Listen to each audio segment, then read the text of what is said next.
11ویں امام علیہ السلام کا یہی شاہکار ہے۔ اگر آپ دیکھیں تو 12ویں امام علیہ السلام تو غیبت میں، لیکن ان سے پہلے کے جو 3 امام ہیں وہ کم سینی کے اندر گئے ہیں۔ 9ویں امام صرف 25 برس کے تھے، 25 ان کی ایج تھی جب ان کی شہادت ہوئی۔ 10ویں امام 41 سال کے تھے، 41، یہ بھی کوئی زیادہ ایج نہیں، اور 11ویں امام صرف 28 سال کے تھے، 28۔ بہت کم سنے کے اندر جو ائمہ علیہ السلام ہیں، یہ ایک کے بعد ایک ان کی شہادتیں ہوئی ہیں، اور یہ بنی عباس کا وہ دور ہے جس میں مسلسل وہ لوگ کوشش کرتے رہے کہ ائمہ جو مختلف انداز سے آنے والے ایک طولانی غیبت کے دور کے لیے امت کو تیار کر رہے تھے کہ ایک بہت طولانی غیبت آنے والی ہے، اور ائمہ بار بار کہتے تھے ایک بہت طولانی غیبت آئے گی، ہلک فیہ المستعجلون، جلد بازی کرنے والے تباہ ہو جائیں گے، ہلاک ہو جائیں گے، کذب الوقاتون، جو وقت کو معین کریں گے، یہ کہیں گے کہ امام کا ظہور اگلے سال ہونے والا ہے، یا یہ کہیں گے 100 سال تک نہیں ہوگا، وہ سب جھوٹے ہیں، کوئی وقت نہیں جانتا، کوئی عالم ہو، کوئی مرجع ہو، کوئی اور مومن ہو، کوئی صوفی ہو، کوئی وقت نہیں بتا سکتا امام کے ظہور کا، کسی کو نہیں معلوم، کوئی آدمی کبھی نہ کہے کہ میں جانتا ہوں 1000 سال نہیں آئیں گے یا اگلے سال آنے والے ہیں، کوئی وقت نہیں بیان کر سکتا۔ تو یہ مختلف ادوار کے لیے ائمہ تیار کر رہے تھے، خصوصاً یہ جو آخری 3 امام تھے انہوں نے ذہنوں کو تیار کیا تاکہ لوگوں کو معلوم ہو غیبت میں کیسے وقت گزارنا ہے۔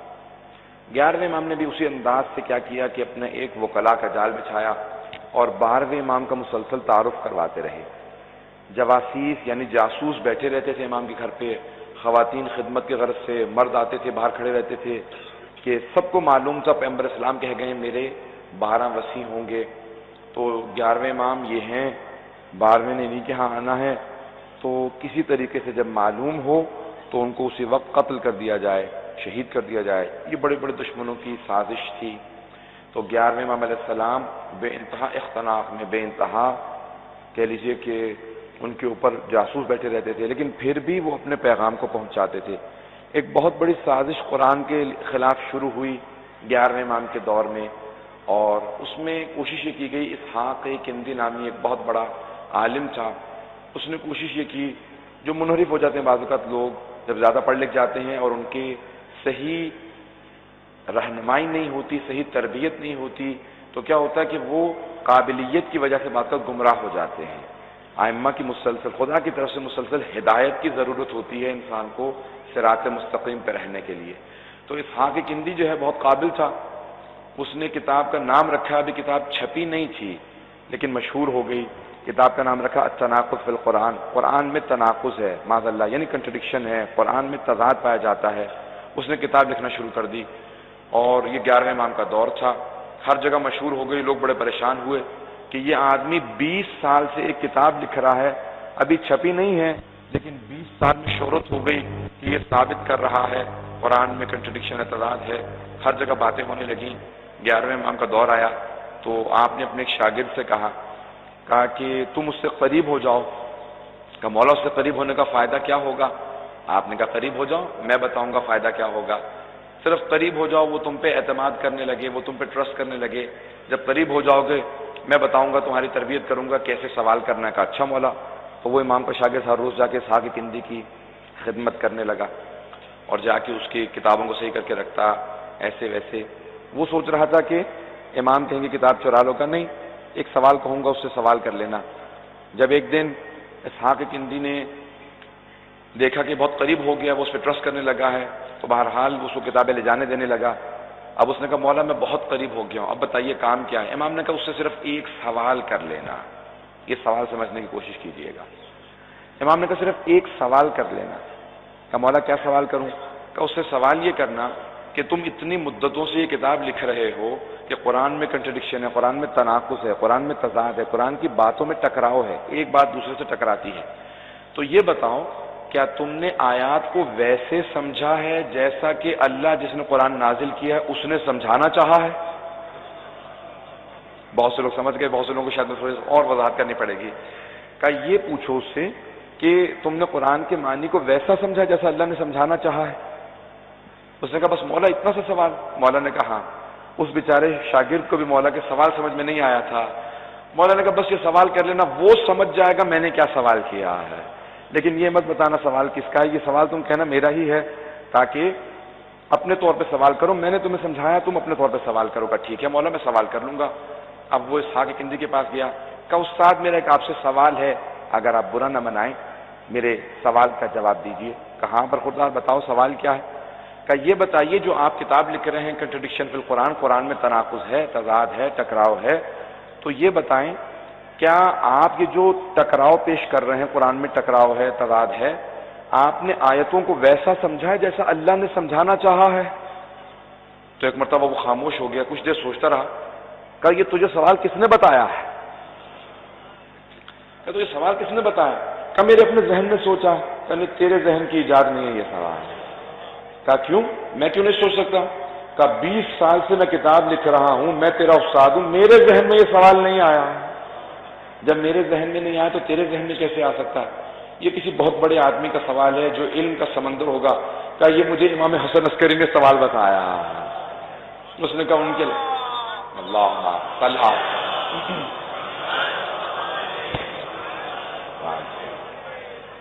ان کے علاوہ یہ سوال کوئی نہیں بتا سکتا تھا۔ کچھ دیر سوچتا رہا، اس کے بعد اس نے اپنی کتاب اٹھائی اور وہ کنویں میں کود گیا۔ اس نے ایک ویل کے اندر، کنویں کے پانی کے اندر چھلانگ لگا دی، لوگوں نے اس کو بچا لیا، کتاب ڈوب گئی۔ تو لوگوں نے پوچھا تم نے ایسا کیوں کیا؟ کہا کیونکہ اس ایک سوال نے میری 20 سال کی محنت کو ضائع کر دیا، کہ قرآن کو جب میں ویسا سمجھا ہی نہیں ہوں جیسا اللہ نے سمجھانا چاہا تو پھر مجھے یہ کیسے پتا کہ اس کے اندر ٹکراؤ پایا جاتا ہے؟ جب اللہ کی بات کو ویسے سمجھنا چاہو جیسے اللہ نے چاہا ہے حضرات، تب بات واضح ہوگی۔ اسی لیے ہم کہتے ہیں کہ اہل بیت سے قرآن کو سمجھنے کی کوشش کیجیے، جب وہ سمجھائیں گے تو پھر معلوم ہوگا قرآن میں کنٹرڈکشن نہیں ہے۔ حضرات صحابہ کا بہت مرتبہ ہے، جیسے جیسے آیتیں نازل ہوتی تھی نا وہ قرآن پہ عمل کرتے تھے۔ قرآن کہتا تھا نماز پڑھو، صحابہ نماز پڑھتے تھے۔ قرآن کہتا تھا روزہ رکھو، صحابہ روزہ رکھتے تھے۔ قرآن کہتا تھا جہاد کرو، صحابہ جہاد کرتے تھے۔ قرآن کہتا تھا راہ خدا کے اندر انفاق کرو، صدقہ دو، صحابہ انفاق کرتے تھے، صدقہ دیتے تھے۔ قرآن کہتا تھا زکوٰۃ دو، وہ زکوٰۃ دیتے تھے۔ قرآن کہتا تھا حج کرو، وہ حج کرتے تھے۔ لیکن اہل بیت علیہ السلام وہ ہیں کہ جب وہ نماز پڑھ کے زکوٰۃ دیتے تھے تو آیت نازل ہوتی، جب وہ بستر رسالت پہ سوتے تھے تو آیت نازل ہوتی تھی، جب جناب سیدہ راہ خدا میں روٹیاں دیتی تھی تو سورہ نازل ہوتا تھا۔ تو اہل بیت وہ ہیں، یہ صحابہ جو آیتوں کے منتظر ہیں، آیتیں اہل بیت کی منتظر ہیں کہ اہل بیت کوئی کام انجام دیں تو سوروں کی آیتیں نازل ہوں گی۔ تو حضرات اہل بیت کے فضائل کو، ان کے مقام کو سمجھیں۔ امام حسن عسکری علیہ السلام نے بڑے ہی گہرے انداز سے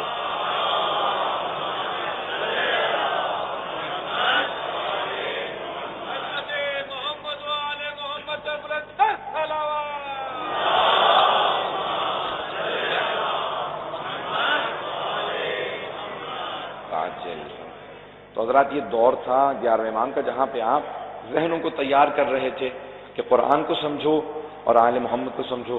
تو مختلف لوگ آتے تھے، سوالات کرتے تھے۔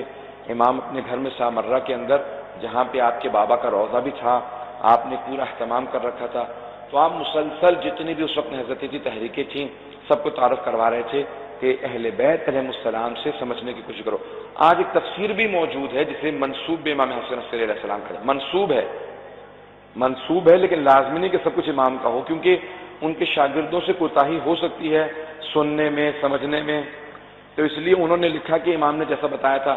لیکن ہر چیز ہمارے علماء کہتے ہیں کہ یہ امام سے نہیں ہے، لیکن انہوں نے اپنے طور پہ کوشش کی کہ امام نے جو کچھ کہا اور جتنا یاد رہا انہوں نے لکھ دیا۔ تو امام نے مختلف شاگردوں کو تیار کیا اور بہت بڑے بڑے راویان حدیث کو تیار کیا، بڑے بڑے علماء کو تیار کیا۔ اس کے فوراً بعد اصول کافی لکھی گئی، بڑی بڑی کتابیں لکھی گئیں حدیث کی، شیعہ سنی دونوں مکتب فکر کے اندر۔ تو 11ویں امام نے سارے کے سارے اس زمانے کے مؤمنین کو، مسلمانوں کو تیار کیا کہ دیکھو رسول خدا نے جو وعدہ کیا تھا وہ پورا ہوگا۔ حضرات آج میں صرف ایک اور دو باتیں پیش کروں گا 11ویں امام کی زندگی سے، اور پھر 11ویں امام کے جو شہادت کے اور آخری امامت کے دور ہیں اس کے متعلق بات کرنا چاہتا ہوں۔ صلی اللہ علیہ محمد وعلی محمد۔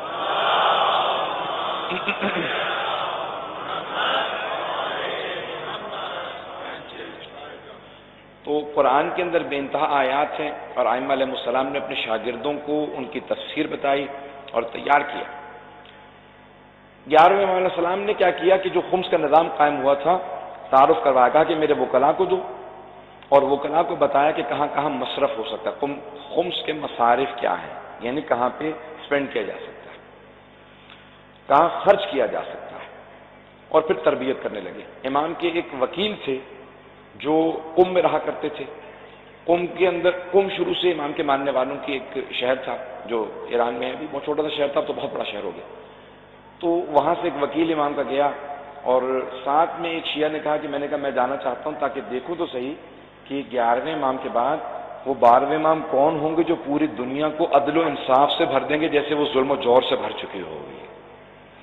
کہا میں جا کے امام سے پوچھوں گا۔ اب وہ آئے، جب سامرے آئے نا تو امام علیہ السلام نے فوراً اشارہ کیا، کہا کہ آج کا اپنا خمس مجھے مت دو، وہ جو 4 برس کا بچہ بیٹھا ہے نا اسے جا کے اپنا خمس دو، اس سے حساب کتاب کرنا۔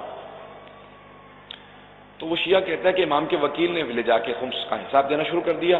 مجھے تعجب ہونے لگا کہ یہ کیسے امام ایک 4 برس کے بچے کے پاس بھیج دیا، بچے کو کیا معلوم ہوگا؟ تو کہا کہ بچے نے بغیر پوچھے فوراً کہنا شروع کیا، دیکھو اس تھیلے کے اندر اتنے پیسے ہیں، اس تھیلے میں اتنے پیسے ہیں، وہ جس شیعہ نے بھیجا یہ اس کو واپس کر دینا، اسے کہنا ہماری طرف سے ہم نے قبول کر لیا، تمہارے ہمسائے کے اندر ایک غریب آدمی رہتا ہے، یہ پیسے اس کو دے دینا۔ کہا یہ پیسے ہم نے قبول نہیں کیے۔ کہا مولا کیوں؟ کہا اس کے اندر اتنے پیسے ہیں لیکن جس شیعہ نے بھیجی ہے نا اس نے اپنے ہمسائے کا حق مار رکھا ہے، اپنے بھائی کا حق مار رکھا ہے، ہم غصبی پیسوں سے خمس نہیں لیتے ہیں۔ کہا اسے کہنا واپس کر دے۔ پھر کہا کہ یہ جو تمہارا تھیلا ہے نا اس کے اندر اتنے دینار ہیں، اتنے درہم ہیں۔ کہا نہیں مولا اس میں اتنے نہیں ہیں، اس سے زیادہ ہیں۔ امام نے کہا نہیں، ابھی بیٹھ کے گن، جتنے میں نے بتائے ہیں اتنے ہی ہوں گے۔ تو انہوں نے گننا شروع کیا،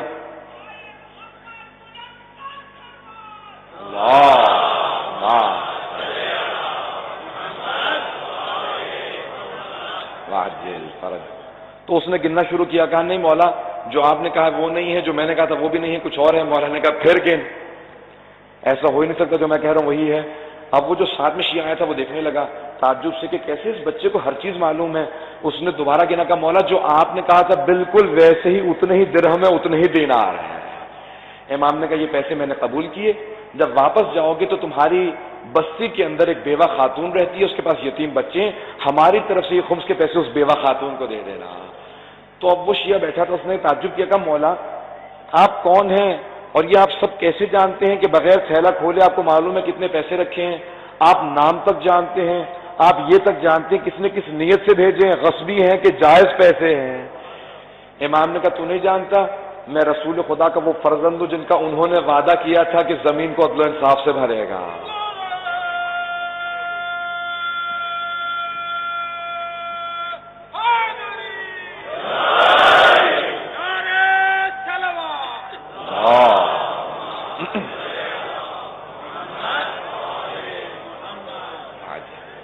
تو آپ نے غور فرمایا نا، 11ویں امام نے ذہنوں کو تیار کرنا شروع کر دیا کہ سب لوگ ذہن اپنے ابھی سے ذہن نشین کر لیں کہ ایک 12ویں نے آنا ہے اور ان کی غیبت ہے، 2 طرح کی غیبت ہے، غیبت صغریٰ ہے، غیبت کبریٰ ہے۔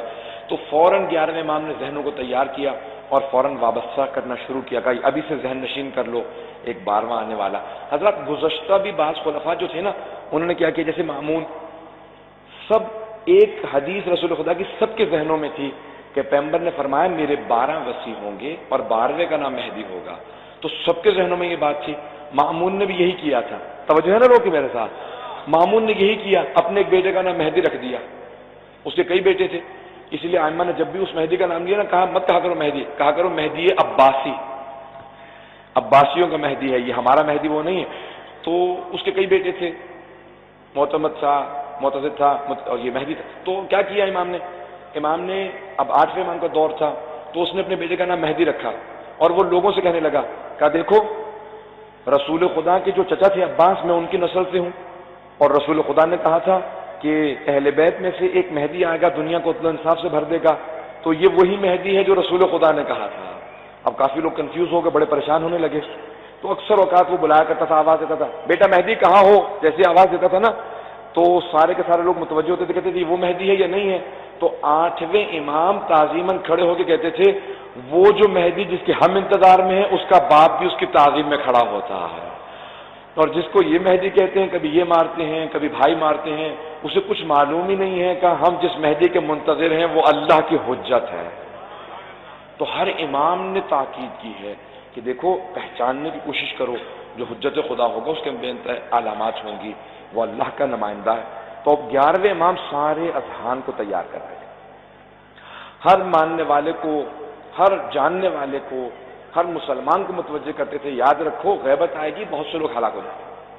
اور پھر امام نے کثرت سے لوگوں کے اندر، اچھا کئی لوگوں کو یہ شبہ تھا کہ بھئی جواسیس جاتے رہتے تھے، جاسوس آتے تھے، اور اکثر خواتین اندر آتی تھیں، کہتی تھی امام کی ازواج کے اوپر نگاہ رکھنا، جب بھی ولادت کے آثار ہوں فوراً جا کے خبر کر دینا بادشاہوں کو۔ تو حضرات جس طرح سے جناب ابراہیم کا کبھی معلوم ہی نہیں تھا نمرود کو کہ ان کی ولادت ہونے والی ہے، کیونکہ اللہ کا وعدہ تھا کہ ایک بچہ آئے گا، وہ جوان ہوگا، ابراہیم بنے گا، نمرود کو شکست دے دے گا۔ اسی طرح سے اللہ نے وعدہ کیا تھا جناب موسیٰ کے لیے کہ جناب موسیٰ کی ولادت ہوگی، جوان ہوں گے اور فرعون کو شکست دے دیں گے۔ تو اسی طرح سے اللہ نے وعدہ کیا تھا کہ کوئی مہدی برحق آئے گا۔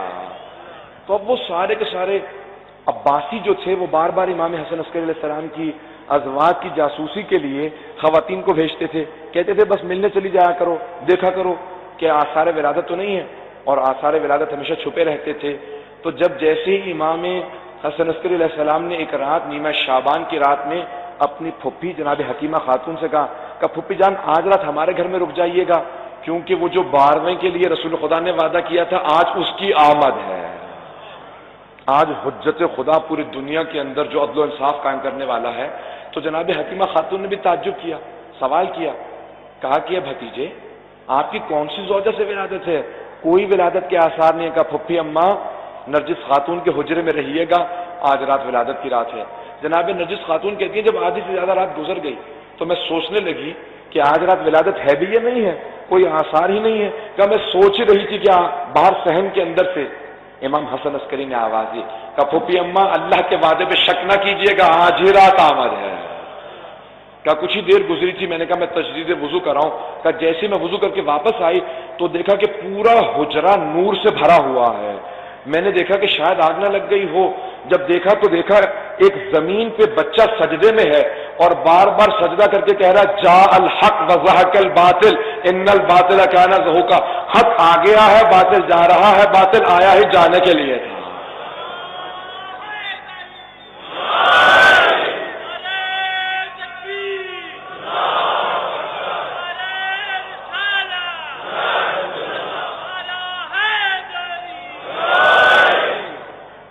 آپ نے غور فرمایا تو امام حسن عسکری علیہ السلام سب کے ذہن تیار کر رہے ہیں، کہا کہ دیکھو یہ آمد ہے۔ جناب نرجس خاتون کہتی ہیں جیسے میں نے بچے کو دیکھا نا، میں نے اٹھایا دیکھا کہ بچہ نہایت پر نور ہے، ایسی میں نے مخلوق دنیا میں صرف آئمہ کی شکل میں دیکھی ہے۔ بچے کو میں نے سلام کیا، بچے نے فصیح و بلیغ عربی زبان میں جواب دیا وعلیک السلام، پھپھی اماں آپ پہ بھی سلام ہو۔ کہا مجھے فوراً 11ویں امام نے آواز دی کہ پھپھی اماں میرے بچے کو میرے پاس لے آئیے۔ کہا میں فوراً بچے کو لے کے گئی، جیسے بچے کو لے کے گئی 11ویں امام نے اپنی آغوش میں لیا، فوراً چوما، کہا کہ سلام ہو میرے بیٹے آپ پر۔ تو اس بچے نے فوراً جواب دیا، جناب نرجس، جناب حکیمہ خاتون جو 9ویں امام حسن کی بیٹی ہیں، امام علی نقی کی بہن ہیں، امام حسن عسکری کی پھپھی ہیں، اور وہ اسی زری میں ہیں جہاں پہ 10ویں اور 11ویں امام کا روضہ ہے۔ تو انہوں نے کہا کہ میں نے دیکھا کہ فصیح و بلیغ عربی زبان میں 12ویں امام نے کہا سلام ہو میرے جد رسول خدا پہ، سلام ہو میرے جد علی مرتضیٰ پہ، سلام ہو میری دادی زہرا پہ، سلام ہو حسن حسین میرے اجداد پہ، اور پھر سب کے نام لے کے کہا بابا آپ پہ بھی سلام ہو اور مجھ پہ سلام ہو، اس کا خالق کائنات نے اس خاندان کو چن لیا ہے کہ زمین پہ عدل و انصاف قائم ہو جائے۔ کہا جناب حکیمہ خاتون کہتی ہے میں انتظار میں تھی کہ اچانک چاروں طرف سے نور کے پرندے نازل ہونے لگے، میں ایک طرف فوراً گھبرا کے ہٹ گئی، دیکھا کہ چاروں طرف سے دیواروں پہ نور کے پرندے بیٹھے ہوئے ہیں، ایک پرندہ بار بار آتا ہے نور کا، جیسے پرندہ نما ایک چیز ہے، بار بار آتا ہے، 12ویں امام کے کان میں کچھ کہتا ہے پھر چلا جاتا ہے۔ میں بڑی پریشان تھی، اچانک 11ویں امام علیہ السلام نے کہا پھپھی اماں یہ ملائکہ ہیں جو اللہ کی طرف سے آسمان سے نازل ہوئے ہیں، اور یہ جو آپ بار بار دیکھتی ہیں نا کہ کان میں آ کے میرے بیٹے سے کچھ کہتا ہے، یہی جناب جبرائیل ہیں جو کہتے ہیں کہ آپ اللہ کے ولی ہیں، ملائکہ نے آپ کو سلام بھیجا ہے۔ تو یہ پورا کا پورا نظام ہستی رسول خدا کے 12 وصی ہیں، رسول خدا کی آل ہیں، ذریت ہیں، تو ہم ایک 12ویں امام کے قائل ہیں جو غیبت میں ہیں۔ امام حسن عسکری نے سارے اذہان کو تیار کیا، بچے کی تربیت سے لے کے جب 5 برس کے ہو گئے مسلسل تعارف کرواتے رہے۔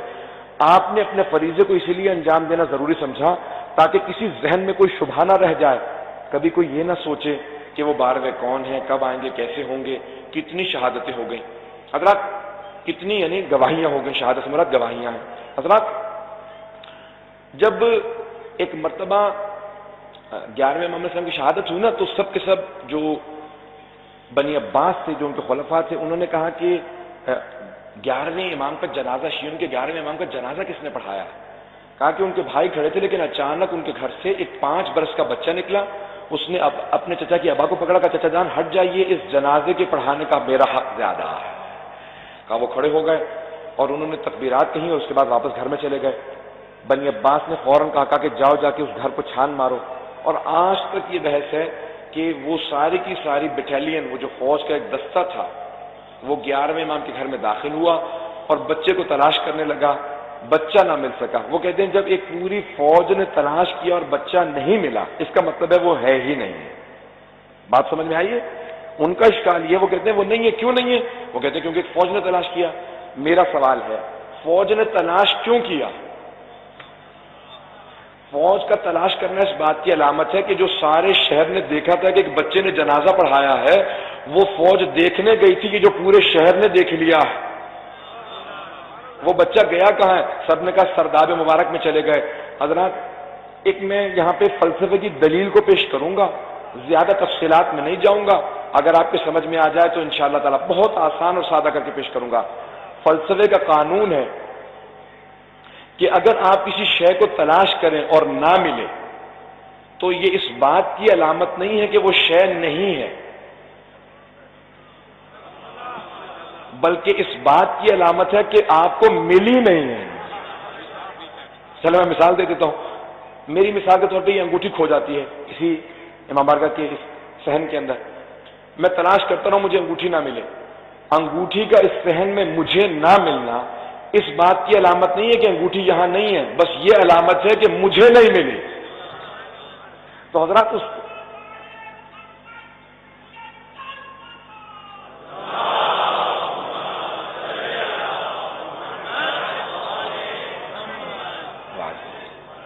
آپ نے غور فرمایا؟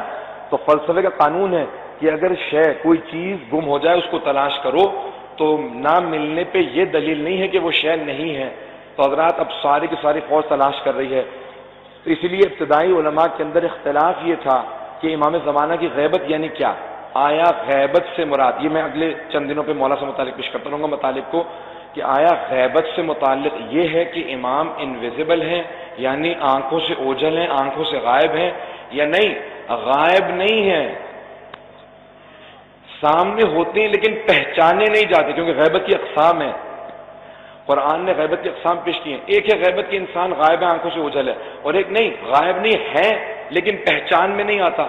جیسے جناب یوسف کے بھائی جب مصر پہنچے، جناب یوسف عزیز مصر بن چکے تھے، سب بھائی دیکھ رہے تھے لیکن پہچان نہیں رہے تھے کہ یہی یوسف ہے، تو یہ بھی غیبت ہے، یعنی آنکھوں کے سامنے پہچانے نہیں جا رہے۔ تو علماء میں اختلاف اس بات پہ ہے کہ آیا امام زمانہ آنکھوں سے غائب ہیں یا غائب نہیں ہیں، دیکھنے میں آتے ہیں، پہچانے نہیں جاتے۔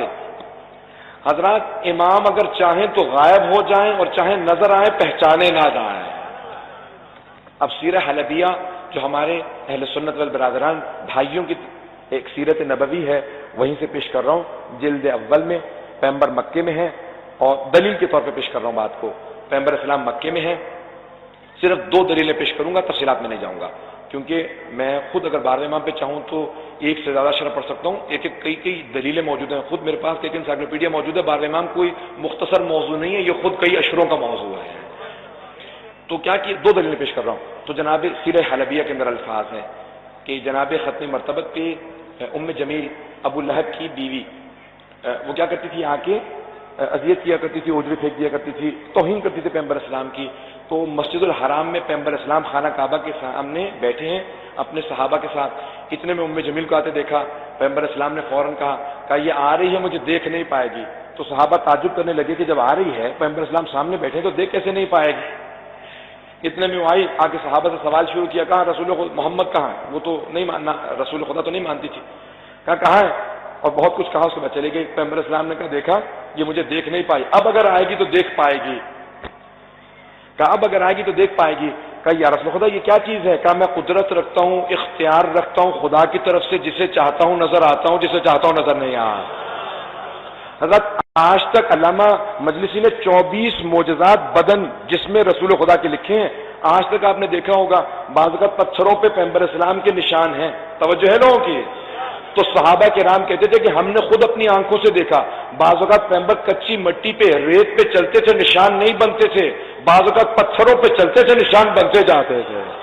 تو کہا جہاں پیغمبر اسلام چاہتے تھے ان کے نقش بنتے جاتے تھے، جہاں نہیں چاہتے تھے نقش نہیں بنتے تھے. جس کا اتنا اختیار ہو کہ پتھر پہ نقش چھوڑ دے اور ریت پہ نقش نہ چھوڑے، تو پھر دلوں کی بھی یہی کیفیت ہے کہ جس کے دل پہ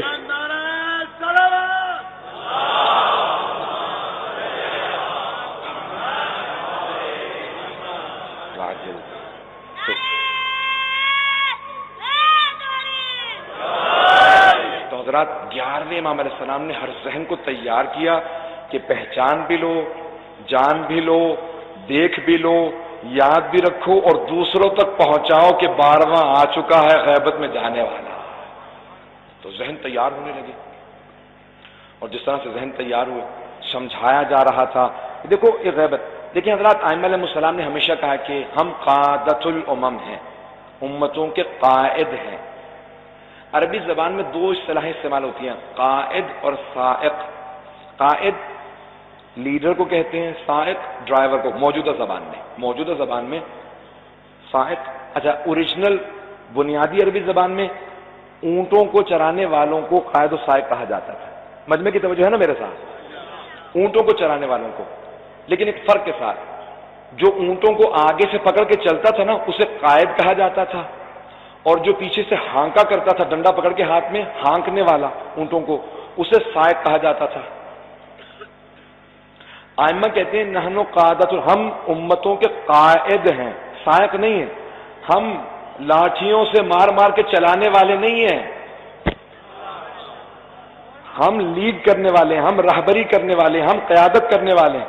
قیادت کے لیے ایک شرط ہے، وہ جو سامنے چلتا ہے نا اونٹوں کے، تو وہ ایک اونٹ کی مہار کو پکڑتا ہے، باقی سارے اونٹ قطار میں چلتے رہتے ہیں. ان اونٹوں کے لیے تربیت شرط ہے، وہ جب سدھائے ہوئے ہوتے ہیں نا، تربیت یافتہ ہوتے ہیں، تو وہ ایک کی مہار کو پکڑتا ہے، باقی سارے ایک قطار میں چلتے رہتے ہیں. لیکن جب وہ سدھائے ہوئے نہیں نہ ہوتے تو کوئی ادھر بھاگتا ہے، کوئی ادھر بھاگتا ہے. وہ ایک ہاتھ میں چھڑی لے لیتا ہے اور وہ مارتا، وہ سب کو واپس گلے میں لے کے آتا ہے. مولا نے کہا دیکھو ہم چھڑیوں سے مار مار کے لے کے نہیں آئیں گے، وہ تو بہت سے موجود ہیں. آج جتنے حکمران ہیں وہ چھڑیوں سے مار مار کے لانے والے ہیں. مولا نے کہا ہم قائد ہیں، تم اپنی تربیت کر لو، ہم قیادت کے لیے آ جائیں گے. کمی امام میں نہیں ہے، کمی ہم میں ہے، یہ یاد رکھیں. برحمتك يا أرحم الراحمين وصلى الله على محمد وآله الطاهرين.